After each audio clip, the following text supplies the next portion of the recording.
lanzamiento de un libro, pero este es particularmente diferente, porque este fue un proyecto que es una antología de cuentos de ciencia ficción, que el proyecto en sí casi fue una historia de ciencia ficción, realmente. ¿Quieres comenzar tú a hablar de la parte editorial o yo? Sí, si quieres. Sí. Al protagonista. Bueno, los que me callan, porque los conocemos todos. Voy a hablar en representación de Hurón Azul y de Posible Lab, que somos las dos, digamos, organizaciones que juntos llevamos desde hace 6 años, más o menos, impulsando el proyecto de Arte Imposible. Y ese es un poco el motivo por el que Nacho y yo estamos esta semana aquí en Cuba. Hemos vuelto porque vamos a hacer una serie de presentaciones de prácticamente todos los libros que hemos ido haciendo en estos meses. No me entretengo mucho, pero sí les explico el por qué estoy yo aquí, por qué Posible Lab, junto con Hurón Azul hicimos esto. Sobre todo, pues si no tengo ocasión de contarlo en otro lugar. Nosotros en el año 2015, Nacho y yo, estuvimos aquí un periodo largo, prácticamente un mes. Nacho conoce Cuba y vivió en Cuba y, en fin, podría contaros mucho. Para mí fue la primera vez que vine a Cuba y estuvimos trabajando en un proyecto con la Cooperación Española. Y desde aquel entonces empezamos a hablar no solo de la importancia de la literatura, sino de hasta qué punto Posible Lab, que es la empresa que yo tengo, en la que trabajo, podíamos hacer o aportar un pequeño granito de arena para tratar de ayudar desde la perspectiva de la literatura a la realidad cubana, y concretamente a la literatura como arma o como herramienta de resistencia, como herramienta terapéutica, como herramienta de apoyo en diferentes contextos y lugares.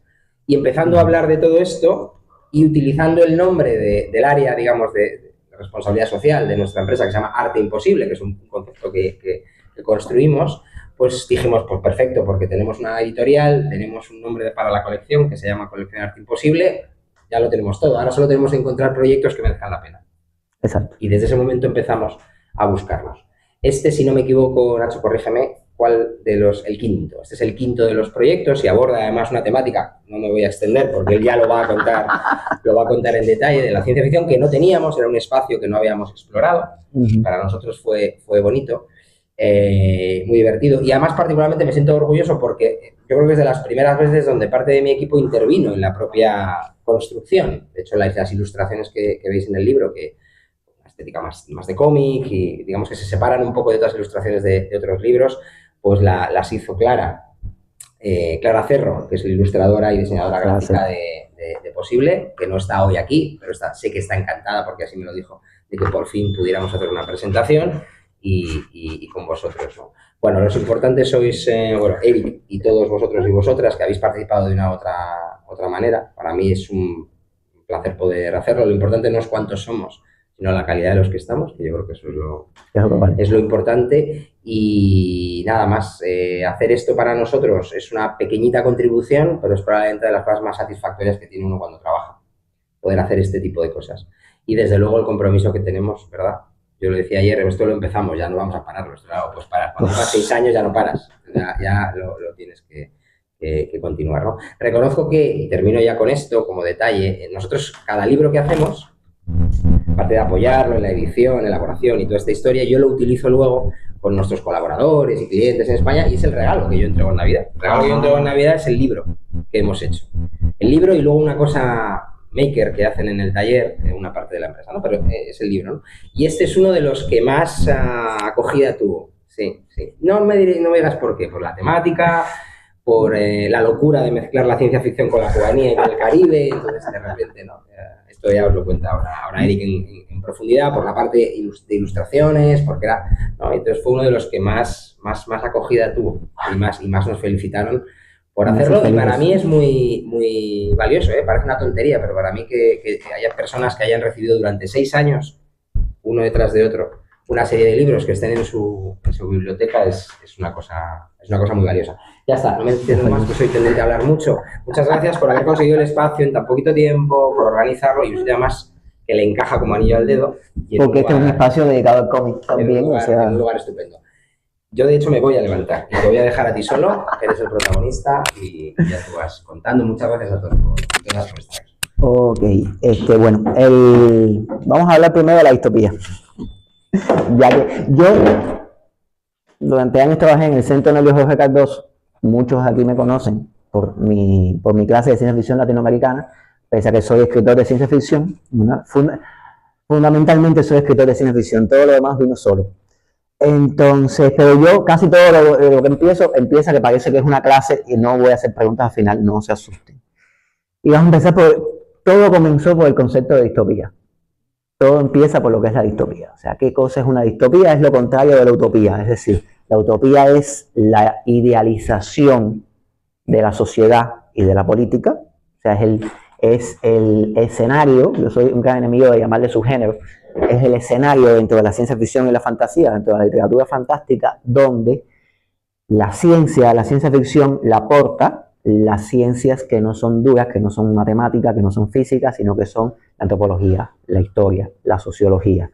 Y es como que una disciplina, un escenario, un enfoque que se opone a idealizar los sistemas políticos. Es decir, la utopía es algo así como una excelente propaganda política explicándote que esto que se me acaba de ocurrir a mí, que yo estoy promoviendo, es lo perfecto y lo ideal. No se nos ocurrió ahora, puede parecer que estoy hablando de la política actual, pero no es así. Esto viene desde que existe la política. Desde los griegos existe el darnos propaganda como si lo nuestro fuera lo perfecto. Y estoy consciente que la distopía es todo lo contrario, y la distopía es realmente como que el verbo de la oración, ¿no? Cuando yo hago un escenario utópico, y actualmente cosas como el solarpunk o tendencias dentro de la ciencia ficción que tratan de ser positivistas y tratan de promover cosas como la energía solar y cosas así, tienen el problema de que son oraciones sin verbo, no hay conflicto. Nosotros vivimos el conflicto. Las personas que se sentaron inicialmente alrededor del fuego y alguien hizo el cuento, lo que contó fue un conflicto. Los conflictos que tenían en aquel momento, los conflictos no mueren. Cuando no hay conflicto, no hay historia. Lo que hay es, si acaso, una foto, un recuerdo de familia, un selfie. Pero para que haya una historia tiene que haber un conflicto, así es como yo lo veo. Y la ciencia ficción es la exageración de ese conflicto. Nosotros, los escritores de ciencia ficción, somos exactamente igual que el resto de los escritores, solamente que multiplicamos por un número muy grande la realidad. Hacemos una metáfora tecnológica en gran escala. Y eso es distopía tropical. Distopía tropical es un nuevo tipo de manera de hacer la distopía, una manera de exagerar todas nuestras incomodidades sociales para reflexionar. La idea de la distopía no es recrearse en lo malo, recrearse en nuestros problemas. Para eso está el realismo. Eso lo hace el realismo sucio, eso lo hace el hiperrealismo, eso lo hace eso que ahora los teóricos llaman literatura mimética, porque hacen mimesis con la realidad. Nosotros hacemos literatura no mimética. Yo detecto el problema y lo multiplico, lo llevo 10.000 años en el futuro. ¿Para qué? Para que no se haga, para que no se cumple, para que sea una llamada de alerta. Esa es la idea de la distopía.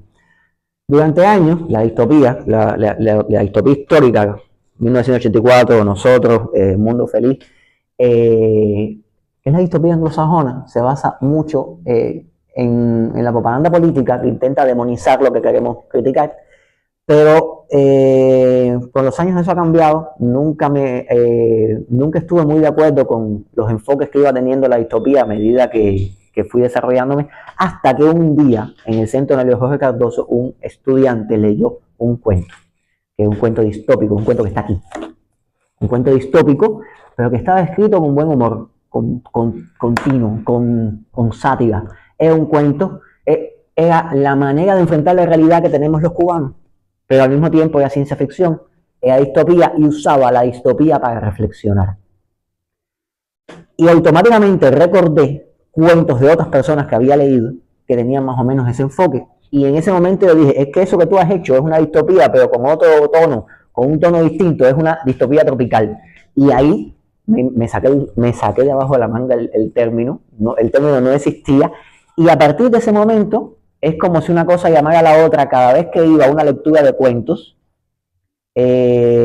voy a Santiago de Cuba y me encuentro a una autora que me lee un cuento igual, haciendo exactamente lo mismo con otro enfoque. Y de momento tenía un montón de autores jóvenes que todos estaban escribiendo lo mismo.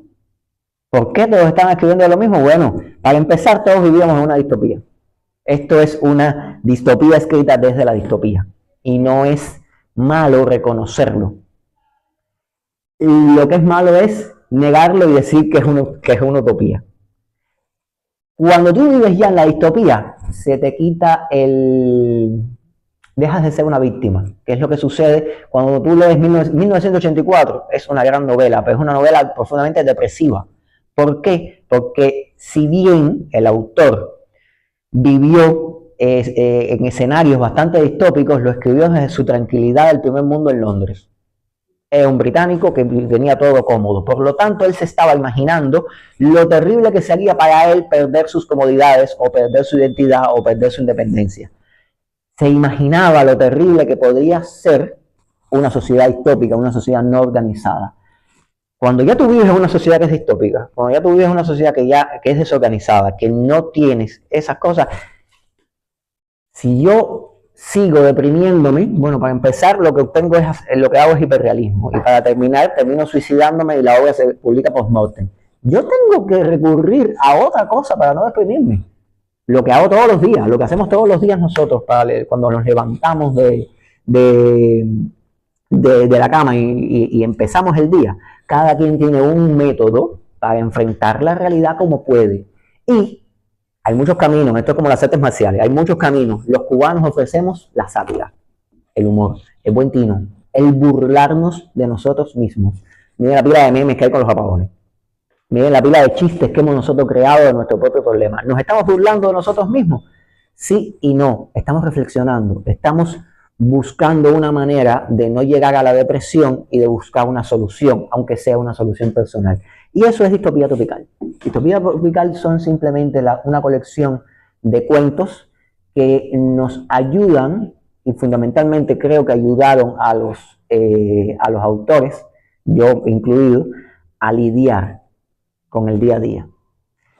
Esta antología, recuerdo cuando hablé con Nacho, en el momento en que fue concebida, y yo agradezco profundamente a Aurón Azul por haber apostado con nosotros, porque creo que ahora la ciencia ficción y la fantasía y la literatura fantástica ha tenido el reconocimiento que merece por los escenarios distópicos y los escenarios posapocalípticos a los cuales todo el mundo ha tenido. Creo que ya hemos tenido una validación por parte del arte y de la literatura y de la intelectualidad, pero creo que cuando nosotros comenzamos a hablar todavía la apuesta por la ciencia ficción es una apuesta difícil, lo entiendo, y en aquel momento casi todos los autores de esta antología no tenían publicaciones, no tenían premios, eran desconocidos, eran totalmente desconocidos, eran personas con las cuales yo había dado gracias al privilegio que tuve de dar clases en el Centro Nelio, de ser jurado en distintos concursos, de ser invitado a peñas, a ferias, a actividades donde de momento había lecturas y yo captaba esos cuentos sueltos y pude, bueno, mi mente enferma que tiene la habilidad de seguir patrones y de buscar teorías y conspiraciones en todo, me hizo encontrarle un sentido común a todo. Pero quitando a Michelle Encinosa Fu, a Malena Salazar y a mí, creo que en el momento en el que se hizo esto, no había, eran desconocidos, no tenían. Que con el tiempo, Natalia Hernández Chávez se ha ganado el premio Calendario, que con el tiempo María Jesús Chávez se ha ganado el premio, el David de Ciencia Ficción, que con el tiempo cada uno de los autores aquí presentes han comenzado su carrera, solamente dice que yo hice una buena apuesta, que yo simplemente los descubrí antes de tiempo y no pude ayudarlos más. La antología no llegó como lo que todo antologador quiere, ¿no? He descubierto un montón de artistas y gracias a esta antología son intelectuales. No lo hice porque la distopía todo funciona mal. Simplemente cada uno de ellos hizo su propia carrera y ahora tenemos una antología de autores jóvenes reconocidos gracias a a que yo encontré el patrón. Simplemente, yo lo que hice fue encontrar el patrón de esta distopía. No pretendo ni que el nombre de distopía tropical sea un nombre teórico con el cual se reconozca la nueva distopía latinoamericana y caribeña, no es mi pega, es simplemente un nombre loco que se me ocurrió para mostrar una aproximación a la realidad distinta y, lo más importante, una apuesta por la joven literatura. Yo visto mucho ya de ser un joven escritor, yo fui un joven escritor en su momento, ya no lo soy, mis canas lo aseguran. Yo formé parte de una generación que nos creíamos que nos comíamos el mundo y que veíamos anime y manga cuando el anime y el manga no eran populares en Cuba. Y ahora mis hijos respiran anime y las nuevas generaciones están en una sintonía que es más parecida a la mía. O sea, yo tengo menos bache generacional con los jóvenes ahora que con las personas de mi edad, porque yo chocaba con las personas de mi edad porque yo tenía otro nivel de realidad y me siento muy orgulloso del aporte que hicieron los frikis de mi generación y los escritores de ciencia ficción de mi generación. Apoyaron mucho eso que ahora ya está normalizado. Y entonces lo menos que puedo hacer por las nuevas generaciones es darles la oportunidad, visibilizarlo desde lo poco que pueda hacer, descubrir a estos autores jóvenes que tenían una idea loca y que sus mayores, las personas que consideraban los grandes escritores de su momento, tal vez no le decían: esto que estás haciendo está bien. Y esa palabra es lo más importante. Lo mejor que se le puede hacer a un autor es sacarlo de la depresión y de la inseguridad. El autor que te diga, el escritor famoso que te diga: yo siempre supe que yo iba a ser un gran escritor, está mintiendo o no es un escritor. Es un fraude. Todo escritor tiene serios momentos de crisis en los cuales piensa que lo que está escribiendo es por gusto. Todos lo tenemos. Yo lo tengo en estos momentos. Con todos los libros publicados y todo el currículum y toda esa cosa, hay momentos en los que digo: no, yo no soy un buen escritor, me voy a dedicar a hacer dinero. O a vender churros, no sé. Pero esas crisis, ya por mi edad y por mi trayectoria, tengo maneras de erradicarla. Pero cuando tú eres una persona joven que escribe y que tiene sensibilidad artística y tienes que lidiar día a día con los males y desdenes del mundo, en esos momentos tú escribes, tú haces arte y necesitas que alguien te diga: eso está bien, el camino es ese. Como dirían los mandalorianos, el camino así es. Eso es necesario para todos los autores jóvenes. Y creo que ese tampoco es que yo me lo haya inventado, ¿no? Eso fue lo que me enseñó Eduardo León. Eso fue lo que yo aprendí en el Centro Nervioso Jorge Cardoso. Eso fue el camino que decidí seguir para apoyar a los más jóvenes. Y lo hice desde lo que sé hacer: la distopía, la destrucción de la humanidad, las sociedades absurdas y grandes, el burlarme del apagón, burlarme de mi sociedad con buen tino. Eso es Distopía Tropical. Su prólogo, hecho por mí, es uno de los mejores prólogos que he hecho en mi vida. No es porque esté ahí, es que yo admiré siempre a Oscar Hurtado, que tenía la habilidad de hacer grandes antologías de ciencia ficción. No era muy bueno titulando. Su mejor antología de ciencia ficción se llama Cuentos de Ciencia Ficción, pero su prólogo sigue siendo una maravilla. A mí me inspiró más el prólogo de Cuentos de Ciencia Ficción que los propios cuentos de esa antología, y yo siempre quise escribir un prólogo que fuera como un artículo científico, como una declaración de principios, como un análisis de la sociedad. Y este prólogo, que incluso es un prólogo pequeño, en algún momento se convertirá en un artículo serio, porque las ideas que puse en este prólogo fueron la base de mi pensamiento actual, de mis ideas actuales sobre la ciencia ficción. Están aquí. Creo que y el prólogo de Prieto Punk, que también lo hice yo, creo que los dos hacen lo que yo soy ahora y lo que yo pienso que es la ciencia ficción, sobre todo la ciencia ficción caribeña. Esta es una antología cubana. Le debo al resto del Caribe que piensa como nosotros y que también tiene una sociedad distópica en otro sentido, le debo su distopía tropical, porque no voy a pecar de lo que acusan siempre a los cubanos, que es de cubanocentrismo y de creernos que somos el hegemón regional. Nosotros no tenemos el monopolio de los problemas. Lo creemos, estamos convencidos de que tenemos el monopolio de los problemas, pero no. Los problemas están repartidos y están muy bien repartidos. Y le debo una antología sobre el tema distópico al resto del Caribe. Igual que, tal vez no sea yo, tal vez sea otro que venga detrás, pero la siguiente generación va a vivir una distopía distinta y va a tener un enfoque sobre los problemas y las distopías distintas. Así, por lo tanto, esto es, me gustaría que sea el primer libro de un movimiento, de una manera de enfocar la realidad desde la ciencia ficción, que es una forma de arte, es una forma de literatura, y una manera de hacernos reflexionar a todos.